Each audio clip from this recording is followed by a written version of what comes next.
What is going on? My PC boy Versatile is back with another video, back here to discuss two things in particular on the PlayStation side of things and really the game industry. And the first thing I want to get out, because it's shorter news, is the prices leaking via a French retailer. But before we get into the video, make sure you guys ignite the like button on this video, subscribe to the channel if you haven't already, and make sure you guys hit that notification bell so that way YouTube informs you when I drop videos. Yes, that is how YouTube works these days. YouTube won't let you know anything unless you hit that notification bell. So go ahead and click on that real quick. Now let's get into the video. So, the French retailer leaked prices for the PlayStation 5, $500 and $400. $500 for the physical, $400 for the digital edition. So that's not bad. That's actually the estimated price range. I know, like some time ago, before I knew there was gonna be two. I thought it was gonna be different storage models, but it ended up being a digital edition box and then a regular edition box, and that adjusted my prices. But $500 for one, $400 for the other one sounds and makes sense. The peripherals are all priced at $49. Some people think those are placeholders. That could actually also be the actual price for the controller, for the HD camera, for the charging station, right? The only one that is, I know that won't be the case for, is a Pulse headset. That's probably going to be like $100, $150. But $49 is about the price point for the rest of the peripherals. The camera's probably going to be $49.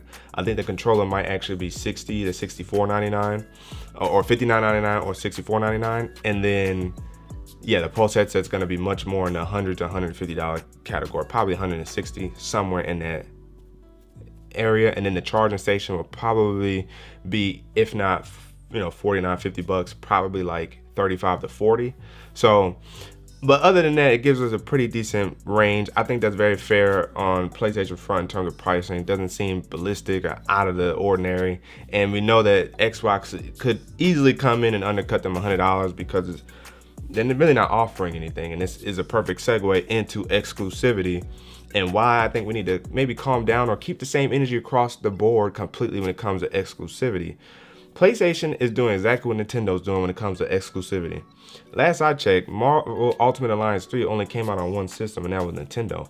Last I checked, Zelda, Link, Pokemon, for the most part, Mario, all that comes out on Nintendo specifically. And then they get, they play around or get some deals with some other studios and companies, and they can import some of those characters into their Smash Bros. Game. But last I checked, again, those games are only available on Nintendo. So with this situation here with Avengers and Spider-Man being exclusive, most people are mad from Xbox because they're jealous. They're mad that Xbox won't get it, PlayStation will get it. Some people on PlayStation are mad because they're like, oh, well, it should be free for everybody, whoop-de-whoop. Now, that's some also get it and understand business and whatnot. And it goes a little bit deeper into business as well. But then you got some PC people who are mad likewise because they're in the same boat as Xbox. But PC isn't as mad as Xbox fans, and that's because Xbox knows Xbox fans know Xbox hasn't been doing a great job with games. See, when your console that you like to play is doing a great job, a phenomenal job with games, you're not really mad or checking for competition because you're happy where you're at. People aren't really all that happy with the way Xbox or Microsoft has been handling the Xbox side of things. Don't get me wrong. Again, Game Pass is great. Game Pass is magnificent. That is their one deem and hope of glory to compete against PlayStation is to maintain the ability to play your older games from Xbox, Xbox 360, Xbox One, and now the Series X.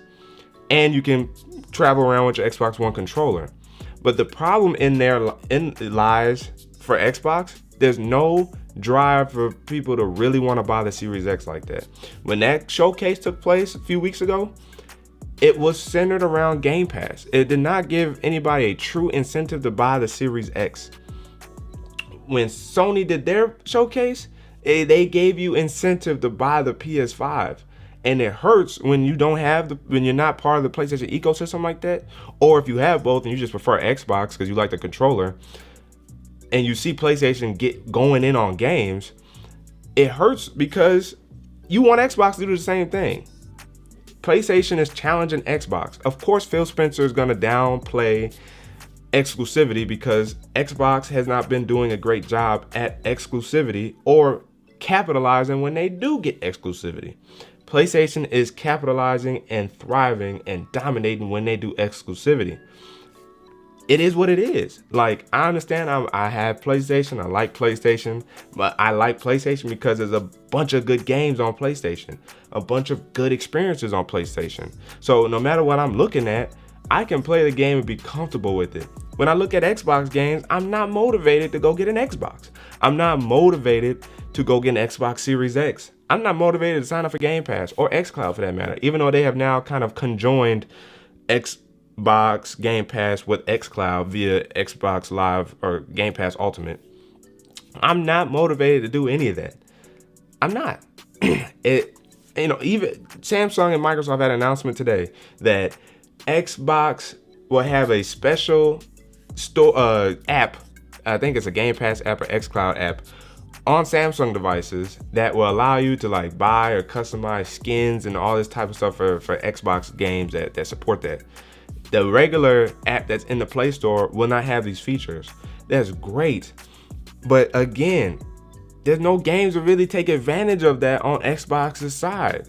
And Fortnite crosses both platforms. So you can't say that for Fortnite, because Fortnite's also on PlayStation and they from time to time might have some exclusive for PlayStation.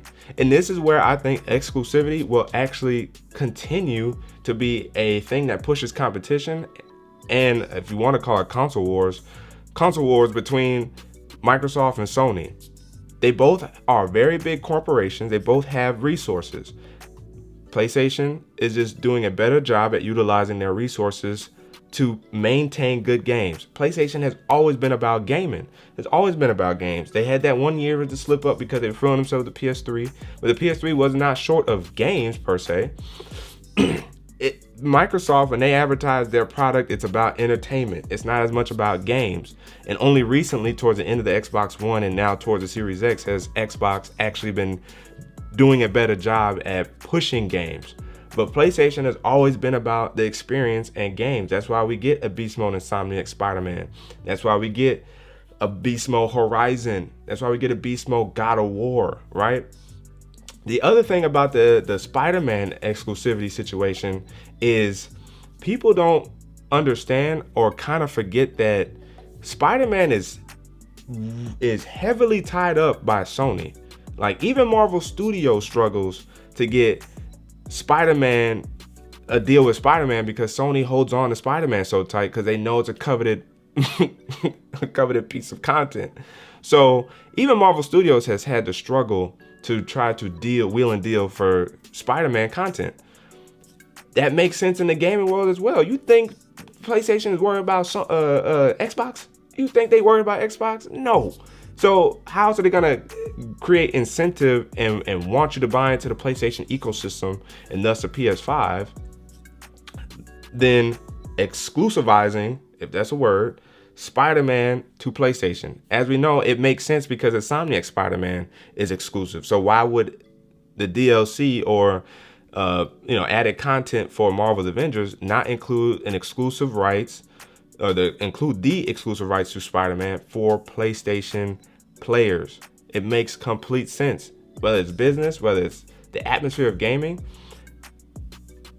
I don't know what else to say. Like, we have to keep the same energy across the board and kill exclusivity. And Nintendo, release some of your products to cross-platform. Halo and Microsoft, you release to cross-platform, and PlayStation, you do the thing. But what? You don't want to do that because exclusivity pushes game development. Exclusivity pushes great experiences. When a developer only has a focus on one specific platform, they can concentrate undivided attention and resources into developing the best game they can for one system.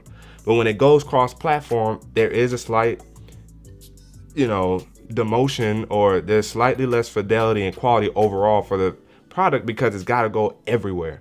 But when a game can focus on right here, you're going to get the best out of that. And that's where Microsoft kind of struggles, because as we see even with Halo, even though it was still like I won't say alpha, but it was just like a game in progress, people was heavily criticizing the way Halo dropped, and that's an exclusive platform or product for Xbox. So I think we need to calm down, hold your horses on getting mad at Sony for exclusivizing Spider-Man, because he's always been exclusive to Sony, whether it was movies or video games. I understand that there may have been some video games that, slipped out back then because of a movie or something like that, and those games weren't that great.